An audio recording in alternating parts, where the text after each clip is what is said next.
it goes down is the Antichrist will arrive and his forces, his angelic hosts. Then you'll have the rapture of the 144,000.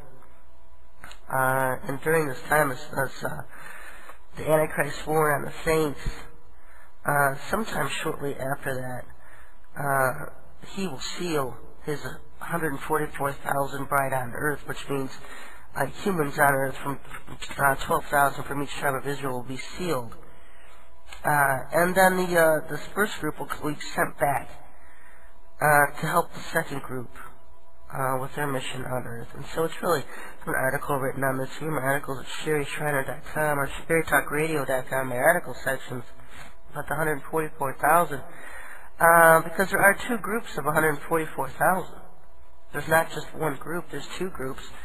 And the elect, the first group, the firstborn, that were angels born in the flesh to begin with, they sent to earth for purposes in these last days. They will be the backup and support group for the second group that is sealed here.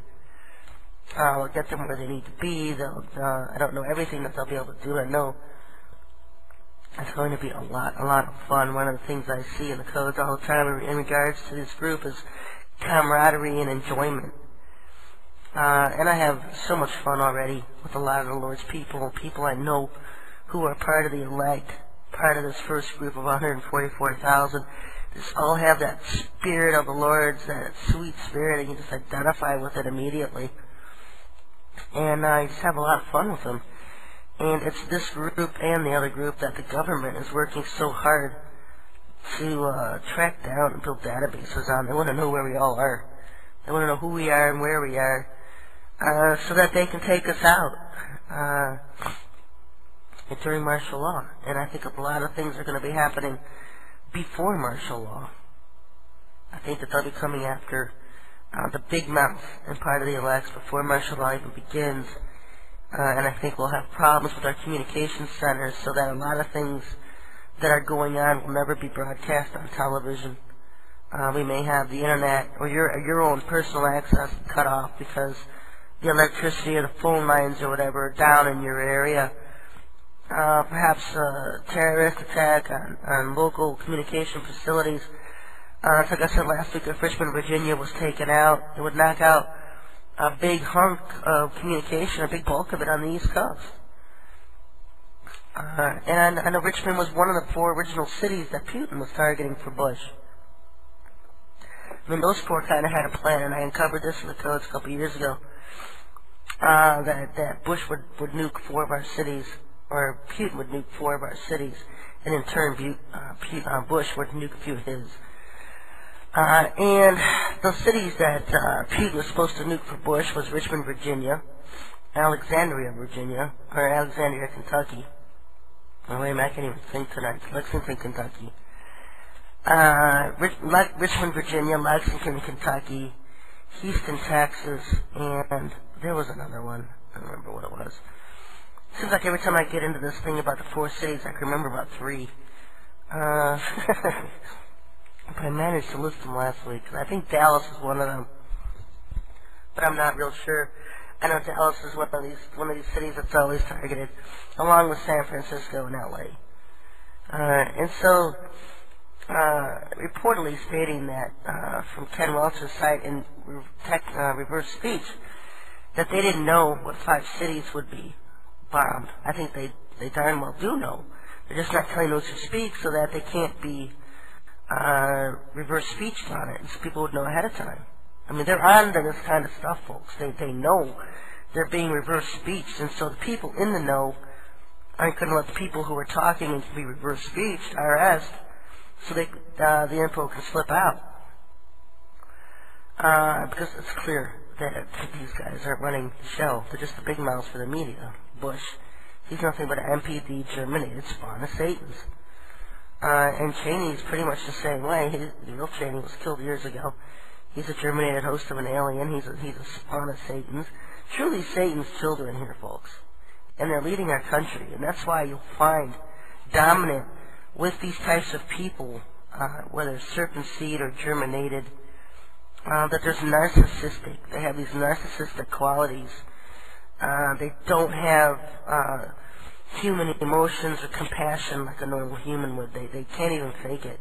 They just don't have love and compassion and care for somebody else. They're just very narcissistic sociopaths.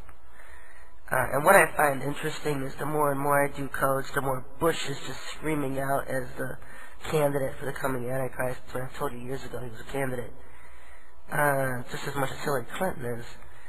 And he's just screaming out dominance anymore. He's a beast. He's such a beast.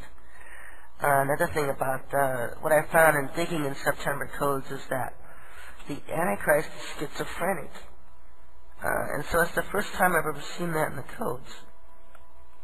Schizophrenia. And so really Bush should be thinking twice about the voices in his head. It's clearly not God speaking to him. And so I find that amusing, actually, that schizophrenic. Because I don't know that people who suffer from MPD are schizophrenics. They have different alters associated with them. And most of these people aren't evil, not like Bush. Most of these people have just fragmented personalities to protect them as children because they were sexually abused, and they're not evil people. But they can be used and turned that way if people know how to trigger those alters, so they can use these alters for their own purposes, and the CIA does that all the time. You can see the DC sniper, a lot of these snipers and assassins, the one who killed John Lennon, the one who was attempted to kill Reagan, all had alters or a PD, and these alters would be able to be triggered, and the CIA had trained these triggers, these alter personalities to these people to be assassins. They also say David Koresh was also a sleeper agent for the CIA, and that's one of these terms I pick up in the codes, is that they're sleeper agents, and they can be woken up by triggers and then do what it is they're assigned to do for the government. The government's been working with this kind of technology for years, folks, so it shouldn't take you by surprise. But something interesting, I sent this out on my list the other day that all 4 of the military members involved in exposing the accidental movement of nuclear bombs from Minot Air Force Base to Barksdale are now dead. And so also one that was involved with security. And what I do know is that, I know they tried to brush it aside and say, oh, this really wasn't an incident. These 5 men, were hunted down and tracked down and killed within 2 weeks. So, from what you can envision is that as soon as this whole announcement was made, they leaked to the internet, to the media, to whoever, about this missile fiasco from Minot at Barksdale. They were put on leave, immediate leave, because none of them were killed on base. They were all killed off of base. They had been sent on, told to go home, go somewhere for a while. They were on leave. They were away from the bases when they were killed. So they could hunt them down and kill them.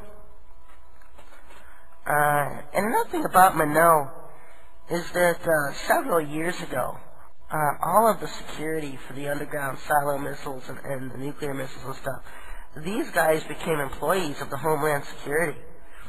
So they were no longer directly employed by just the Air Force itself, the Pentagon. They became direct employees of Homeland Security because Homeland Security took over. I've got that sneeze here. And so, when I heard about this years ago, I just, it's like, watch for the attacks to come from Minot. This was a perfect setup. Homeland Security takes over Minot. Who's running Homeland Security? Dick Cheney and the DIA. And so, yeah, it is absolutely